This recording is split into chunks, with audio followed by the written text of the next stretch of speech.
올해 72. 서울 변두리 작은 아파트에서 혼자 산다. 남편은 몇 해 전에 먼저 갔고 아들은 결혼해서 근처에 산다. 몸은 아직 움직일 만한데 문제는 오래된 지병이다. 딱 병명 말하기도 애매한 그거. 낫지도 않고 그렇다고 쓰러질 만큼 아프지도 않은 그거. 병원에 가면 늘 같은 말이다. 연세 생각하셔야죠. 그 말이 제일 서럽다. 밤이 제일 힘들다.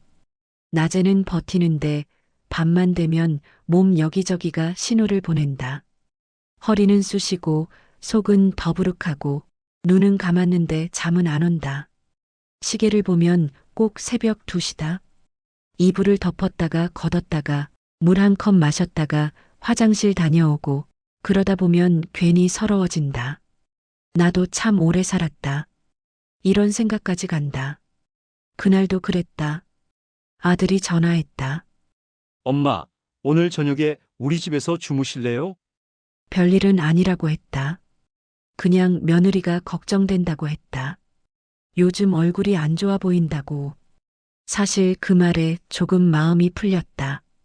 자식이 걱정해주면 괜히 더 아픈 척하게 되는 게 부모 마음이다. 며느리 집은 깨끗하다. 너무 깨끗해서 어딘가 불편하다. 냉장고 문 여는 것도 조심스럽고 컵 하나 꺼내는 것도 눈치가 보인다.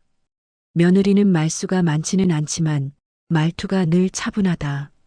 어머니, 여기 앉으세요. 이 쿠션 허리에 대세요. 괜히 더 신경 쓰이는 스타일이다. 저녁 먹고 나서였다. 아들과 며느리는 거실에서 TV를 보고 있었고 나는 방에 들어가 누웠다.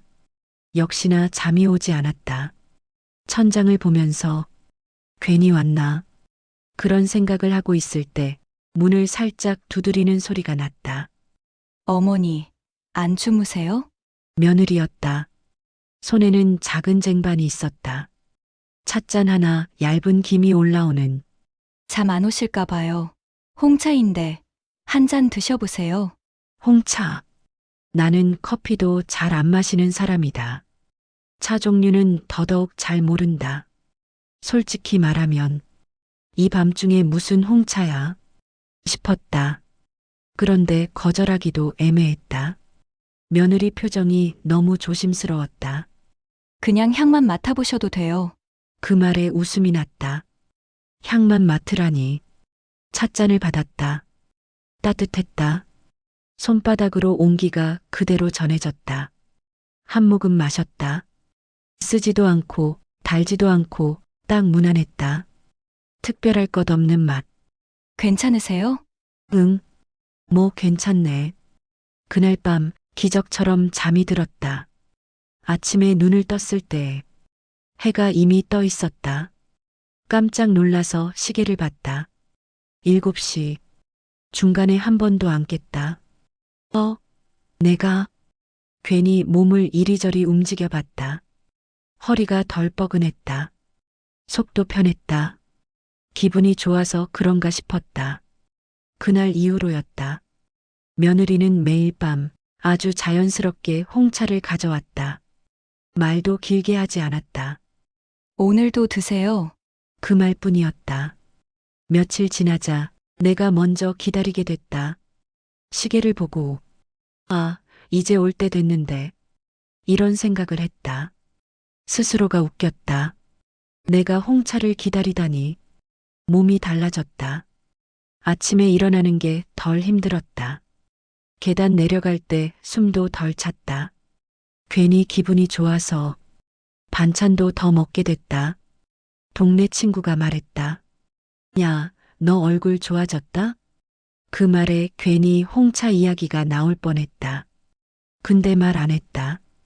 괜히 말하면 이 좋은 흐름이 깨질 것 같았다. 병원에 갔다. 의사가 고개를 갸웃했다. 지난번보다 수치가 좀 좋아졌네요. 요즘 뭐 드시는 거 있어요? 나는 잠깐 망설이다가 말했다. 아니요, 그냥 똑같이요. 홍차 이야기는 하지 않았다. 괜히 설명하기 귀찮았다. 그날 밤도 며느리는 홍차를 가져왔다. 나는 아무 말 없이 마셨다. 며느리는 옆에서 조용히 앉아 있었다. 잠깐 침묵이 흘렀다. 어머니, 응? 너무 무리하지 마세요.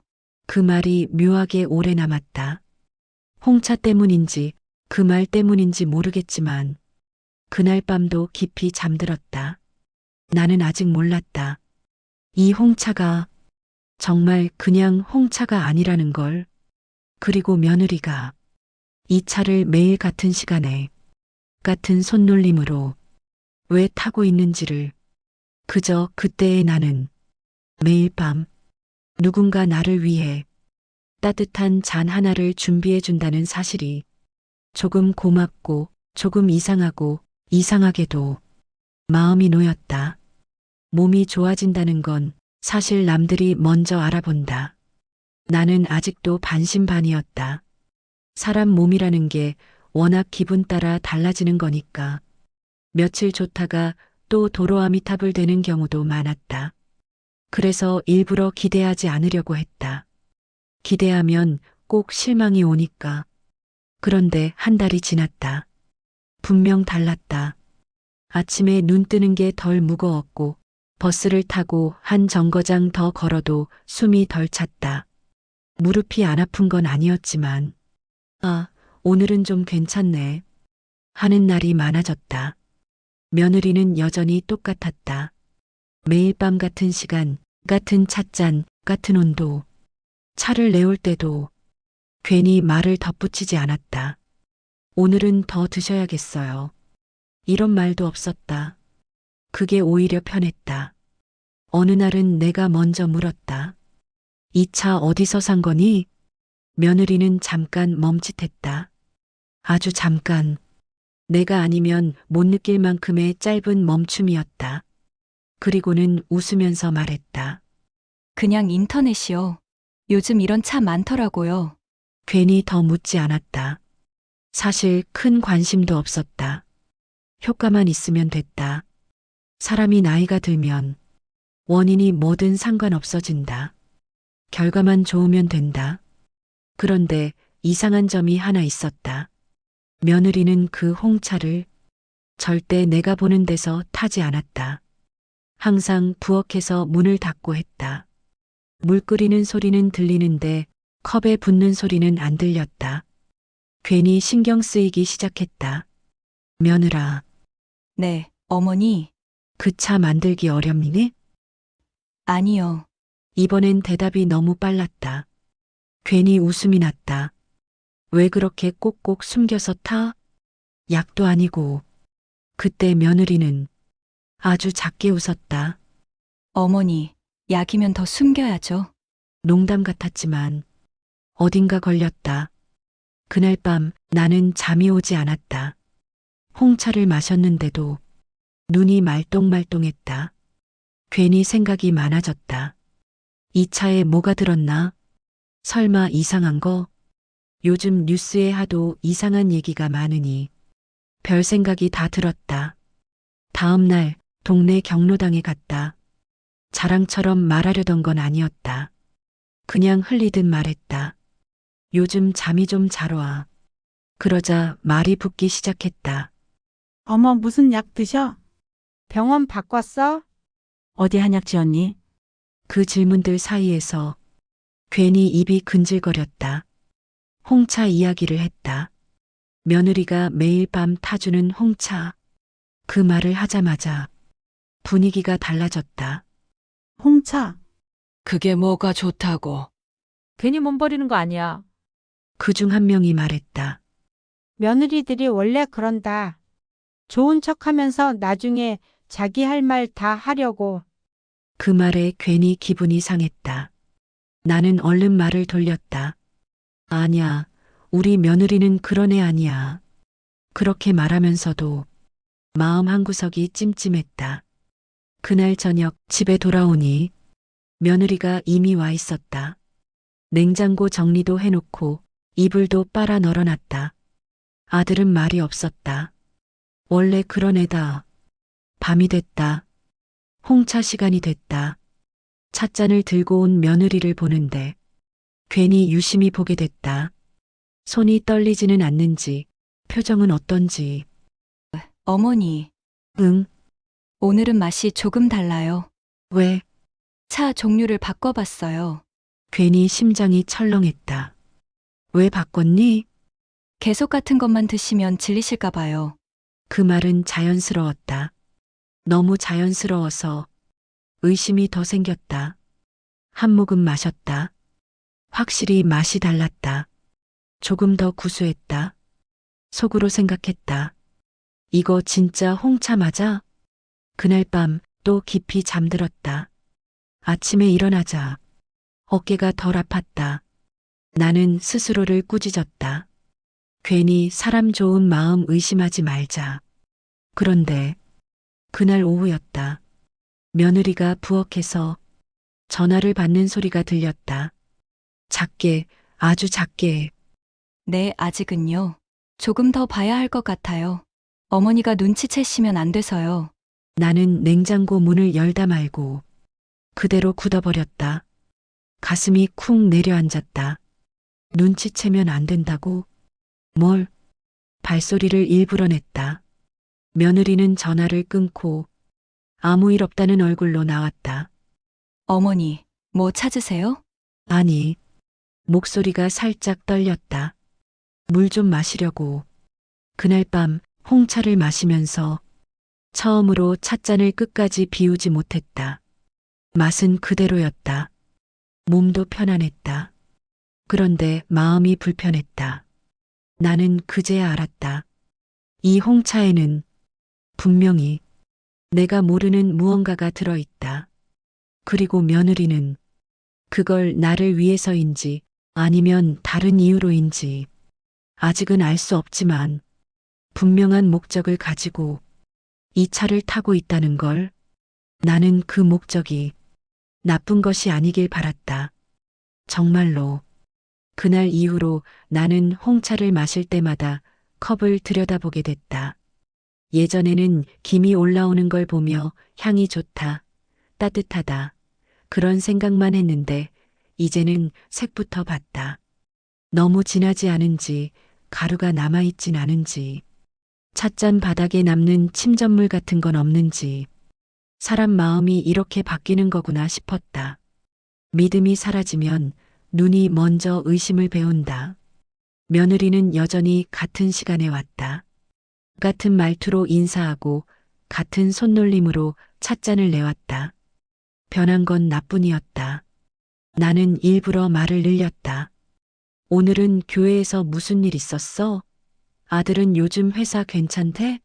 질문을 던지며 며느리의 얼굴을 살폈다. 며느리는 대답을 잘했다.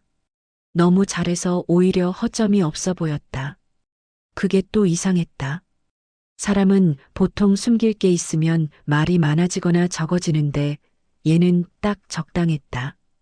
며칠 뒤 병원에 갈 일이 있었다. 정기검진이었다. 사실 큰 기대는 안 했다.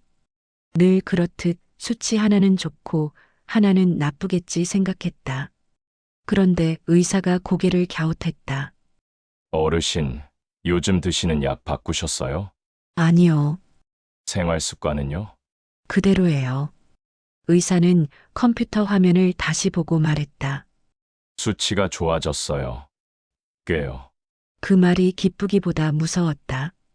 왜 좋아졌는지 모르니까. 원인을 알 수 없는 좋아짐은 사람을 불안하게 만든다. 집에 돌아와서 한참을 앉아 있었다. 홍차 시간이 가까워오자 심장이 먼저 반응했다. 오늘은 안 마셔볼까 생각도 했다. 일부러 한번 거절해볼까? 그런데 또 그 생각이 들었다. 그래도 몸은 좋아졌잖아. 나도 참 간사했다. 건강 앞에서는 의심도 미뤄진다. 며느리는 그날따라 조금 늦었다. 평소보다 10분쯤 문을 열고 들어오면서 숨을 한번 고르는 게 보였다. 죄송해요, 어머니. 일이 좀 있어서요. 나는 고개를 끄덕였다. 그러면서도 속으로 생각했다. 무슨 일일까? 누구랑 있었을까? 전화를 했을까? 이런 생각들이 꼬리를 물었다. 차를 내오고 며느리가 말했다. 어머니, 오늘은 제가 먼저 갈게요. 왜? 약속이 있어서요. 약속? 그 단어가 괜히 걸렸다. 누구랑인지 묻지 않았다. 대신 나는 물었다. 이 차 말이야. 며느리 손이 잠깐 멈췄다. 컵을 내려놓던 손이 아주 살짝. 네, 이 차 정말 그냥 차 맞니?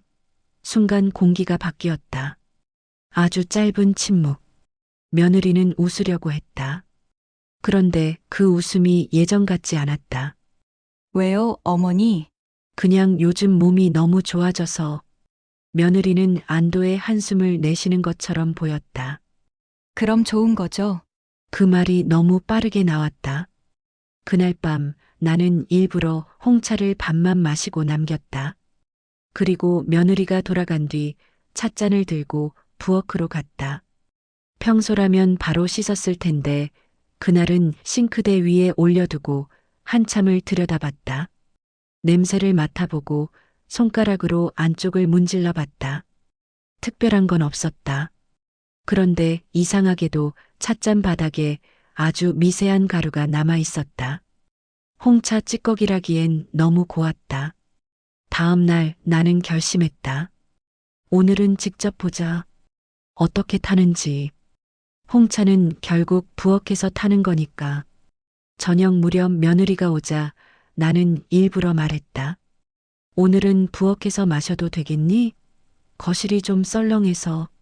며느리는 잠깐 망설였다. 정말 잠깐. 그리고 고개를 끄덕였다. 그럼요. 그 짧은 망설임이 내 마음을 더 굳게 만들었다. 부엌에서 물이 끓고 컵이 놓였다. 며느리는 찻잎통을 꺼냈다. 평범한 통이었다. 라벨도 없는 투명한 통. 그런데 그 안에 들어있는 건 우리가 흔히 아는 홍차 잎과는 조금 달라 보였다. 색이 더 옅고 가늘었다. 이게 홍차니? 내가 묻자 며느리는 말했다. 블렌딩이에요. 뭘 섞었는데? 며느리는 잠깐 고개를 숙였다. 몸에 좋은 것들이요. 그 대답은 대답 같지 않았다. 나는 그날 처음으로 분명히 느꼈다. 이건 단순한 차가 아니다. 그리고 이건 단순한 선임만은 아닐 수도 있다. 며느리는 차를 다 타고 나서 컵을 내 앞으로 밀어놓았다. 어머니, 그날따라 내 이름을 부르지 않았다. 이 차 계속 드셔도 괜찮을까요? 그 질문이 이상했다. 마치 허락을 구하는 것처럼 들렸다. 아니면 확인을 하는 것처럼. 나는 대답하지 않았다. 대신 컵을 들었다. 손이 조금 떨렸다. 차는 여전히 따뜻했고 향도 좋았다. 그런데 그 따뜻함이 그날은 위로가 아니라 시험처럼 느껴졌다. 마시느냐, 마시지 않느냐, 믿느냐, 묻느냐. 그 선택 앞에서 나는 조용히 앉아 있었다. 그날 밤 나는 결국 홍차를 다 마셨다. 의심이 사라져서가 아니었다. 그냥 알고 싶어졌다. 이 차가 나를 어디까지 데려가는지.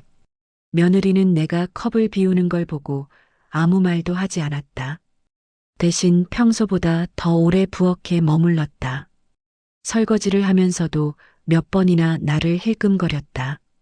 그 시선이 이제는 숨김이 아니라 걱정처럼 보였다. 며느리가 돌아간 뒤 나는 혼자 앉아 있었다.